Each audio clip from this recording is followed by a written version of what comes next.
Okay, this ain't a post I would normally make, but things are getting worse to the point the situation won't die, so here I am. This is gonna sound horribly petty, but for the things I have been through, I feel as if I deserve a little pettiness. I won't be revealing names or a bunch of information about these people, but if you're in the situation personally, you'll know who is who. So, our main focus is S. For context, S is in a polycule relationship with J, Z, and Y, but keep in mind only Z, Y, and S are dating each other. There are more characters like DNA, but they are friends in this situation. Also, everyone plus myself are minors, so don't go trying to stalk or death threats those included if you know who they are. They're people and kids at that. Moving on to what happened. I met S through content creation and became a close friend of theirs, introducing me to Z, J, A, and others. Now, S and Z were having issues in their relationship. Z had found a friend they got obsessed with, making S self-conscious and worrisome. S had expressed these things to me, and I advised them to bring up the issue before it got worse. They did not listen to that, meaning I would constantly watch as they became more and more distant. My mistake was putting myself in the situation. It was very dumb of me to bring up the topic myself, but at the time, I believed it was the right thing to do, especially since I thought it would prevent them from getting toxic, since I grew quite fond of Z during the time as well. When I forced the topic to be talked about, they both ran off and asked me to be their line of communication, which I happily did. I even was praised by both of them for how much it helped. This began the start of my inclusion of the relationship, platonically.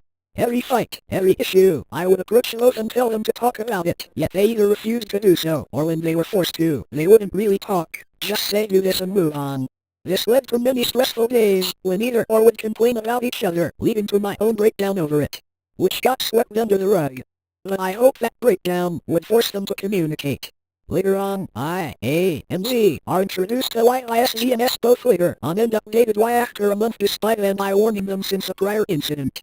This involved a very toxic ex-partner that S dated quickly only to regret it, causing a drama in the friend group, affecting me and J, since they weren't told of this prior to when I brought it up. Anyways, Y, Z, and S are all dating, and I start to notice the distance S was having. S and I are both clingy people, so I brought it up, only to be told I'm overreacting on more than one occasion. Ironic, when I had done it before, they overthought my actions and worried just like how I did. Petty part aside, it's been a few weeks, near a month, and issues with me and Y appear. Mainly how S would tell a lot of private stuff to Y when I had only spoke to them twice prior. I brought this up, S told me they understood, only to privately turn around and tell me I was overreacting about it again. The situation that happened that caused the break was Y and S breaking up with Z. I won't go into context. What they were other than a lot of the blame was pointed at me for my help back then. At the time, I apologized and begged to be forgiven, but Y and I both jumped at me about it. This was not even a slow build-up, no changes that significant came up, it was just a sudden mess. It hurts most since S themselves didn't warn or tell me about this. They said S had an issue with it, but if they did, why didn't they express it to me?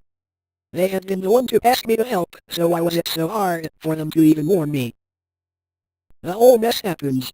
A and Y are both yelling at me as I try to get more context about it all before contacting S.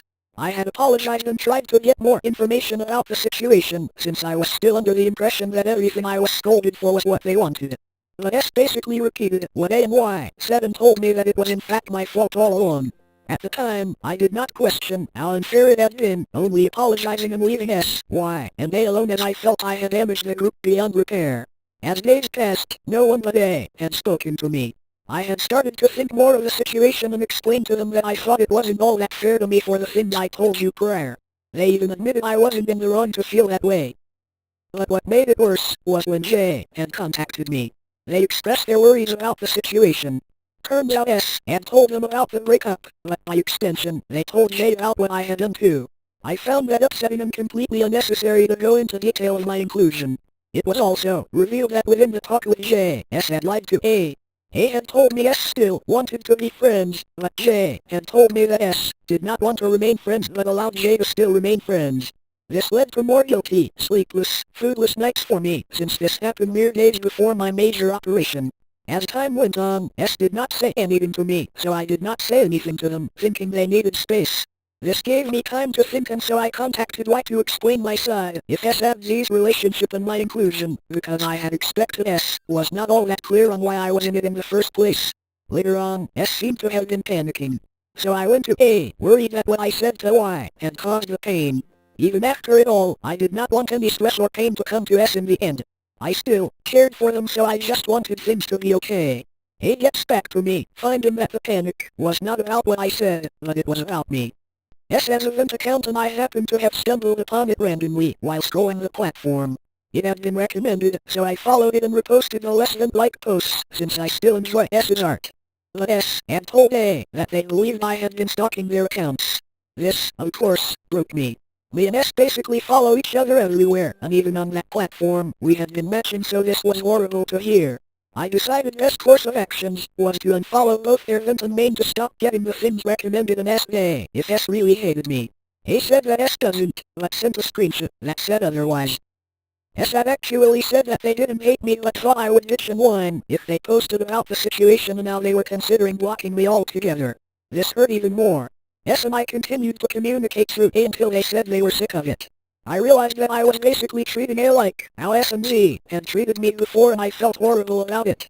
So I went ahead and contacted S myself, sending screenshot of what I said to Y to show how I felt about the situation and confronting them.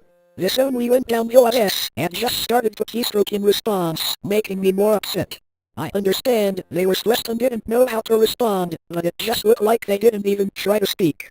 I let up, but I asked them if they still cared for me. Their only response was a jumbled sandwich that said they don't know and to stop talking already.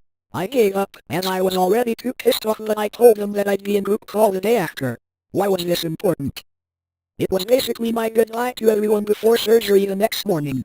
I had told everyone not to force S into the call, hoping that S would at least text or join to say hi, as they had been aware longer than anyone that it was gonna happen the day after.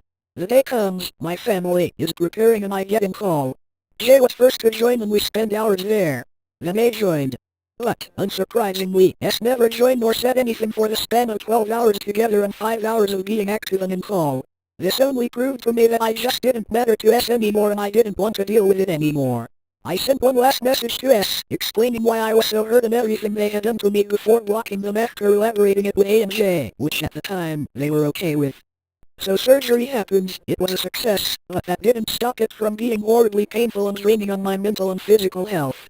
Since S was blocked, I started talking to A and J after waking up, and the days after.